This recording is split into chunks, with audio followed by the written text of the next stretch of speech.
साथियों, आखिरकार ये चीजें साफ हो गई कि सरकार जो है वो कितनी सीटों पे और किस तरीके से पेमेंट जो है वो आपको दे करके बहाली प्रक्रिया जो है वो कंप्लीट करना चाह रही है। अभी 2 दिन पहले अखबारों में जिन सीटों का जिक्र किया गया था उतना ही सीटों पे पूरी भर्ती प्रक्रिया जो है वो दोस्तों वो होने वाली है। 2 दिन पहले जो 1745 6 to 8 की जो सीटें की बात की गई थी उतना ही सीट क्या है कि प्रशासकीय विभाग ने उसको वेरीफाई किया है। और जितनी सीटें 33,000 9th 10th की बातें की गई थी उतना ही सीटों पे जो ये प्रशासकीय पदवर्ग, समझ रहे ना, पदवर्ग जो समिति है ये पूरी तरीके से इसको वेरीफाई कर दी है। 85,000 अप्रोक्स 477 जो सीटें हैं, मतलब 85,000 मान के चलिए 86,000, इतनी सीटों पे 1 से 5 तक की बहाली की बात जो है वो है। 6 to 8 की जो 1745 सीटें थी इतना ही, यानी कुल मिलाकर के 87,000 सीटों पे जो बहाली की बात की गई है वो होने वाली है। इस वीडियो को आप जरा ध्यान से सुनिए, कई मायने में ये वीडियो खास होगा। दोस्तों इतना बात साफ मानिए कि इसमें जो सीटें आपको दिखाई जा रही है ना, इस डाटा में इससे ज्यादा सीटें नहीं आएगी। बहुत सारे आईएएस और बहुत सारे लोग आकर के आपके सामने बहुत सारा टीम टाम कर रहे थे। बहुत सारे लोग, बहुत सारे कोचिंग संस्था ने भी आपको इतना कह दिया कि सीटें जो है वो बहुत ज्यादा बढ़ेगी। पर अगर मेरा मानिए तो ये जिस तरीके से प्रशासनिक पदवर्ग समिति ने जो सीटें वेरीफाई कर दी है, इन सीटों पे ही आपको सैलरी को लेकर के बातें जो है वो स्पष्ट की गई है और वित्तीय भार इस पे कितना होने वाला है ये सब लिखा जोखा है वो पदवर्ग समिति के माध्यम से जारी कर दिया गया है। कहने का मतलब है कि प्राइमरी में जितनी सीटें आपके सामने 85,000 कही गई है उतना ही सीटों पे वैकेंसी आएगी, उससे घट सकती है, बढ़ेगी नहीं। मेरा मानिए जहां तक मैंने आकलन किया है और मेरी बातें जो लोगों से हुई तो ये चीजें स्पष्ट हुई कि हाँ इतनी से ज्यादा सीटें जो है वो सरकार नहीं देगी, सीटें घटा सकती है। उसके बाद 1745 दोस्तों सीटें हैं, इतना ही सीटों पे रिक्रूटमेंट प्रोसेस जो है वो आगे बढ़ेगा। और अगर 9th 10th की बात करें दोस्तों तो 33,186 सीटें थी, इन सीटों को भी वेरीफाई कर दिया गया। और 57,000 जो सीटें थी, 57,000 सीटें वो 11th 12th के लिए, यानी कुल मिलाकर के देखिए कि 1 से लेकर के 12th तक की बहाली में जो अड़चनें हमारे सामने दिखाई दे रही थी, इन अड़चनों को सरकार ने खत्म कर दिया।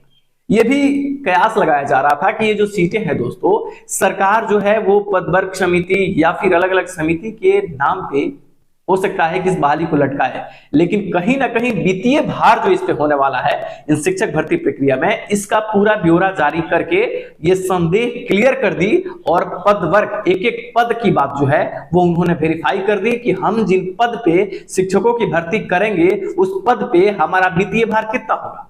और जब वित्तीय भार सब कुछ लेखा जोखा जो हो गया, ये क्लियर हो गया, तो ये चीजें अब जाने वाली है जिला में रोस्टर क्लियरेंस के लिए।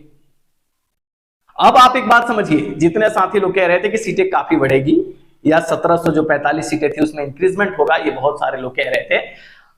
अब एक बात आप समझिए कि इन पदों के लिए सहमति मिल गई है पदवर्ग समिति की। इन्हीं पदों पे रोस्टर बिंदु बनेगी, यानी रोस्टर बिंदु के लिए दूसरी कोई सीट नहीं आएगी। इन सीटों में डिक्रीजिंग हो सकते हैं, डिक्रीज होंगे, इंक्रीज नहीं होंगे, क्योंकि वित्तीय भार का लेखा जोखा भी है वो जारी किया गया है। ये पूरा डाटा मैं आपको नहीं बता रहा हूं क्योंकि आप पढ़ लीजिएगा, ये सारी बातें हैं वो आपके सामने आएंगी। अब खेल ये होता है कि 1 से लेकर के 12th तक जितनी ये सीटें की बात कर दी गई है और ये सारी चीजें स्वीकृत हो गई है, स्वीकृत है ये। इसका मतलब कि अब इसमें हेरफेर नहीं होगा। बहुत सारे सीटें हैं, देखिए जिन सीटों को सरकार ने मर्ज कर दिया या खत्म कर दिया, ये खेल भी इसमें हुआ है, वरना सीटें तो काफी ज्यादा होती। अब इन्हीं सीटों पे है जिलावार रोस्टर बनेगा और ये 2 या 3 दिनों में जिलावार रोस्टर जो है वो क्लियरेंस हो जाएगा दोस्तों। और रोस्टर क्लियरेंस के अति शीघ्र ही ये जो सीटें हैं इन सीटों को बीपीएससी संस्था को हैंड ओवर किया जाएगा।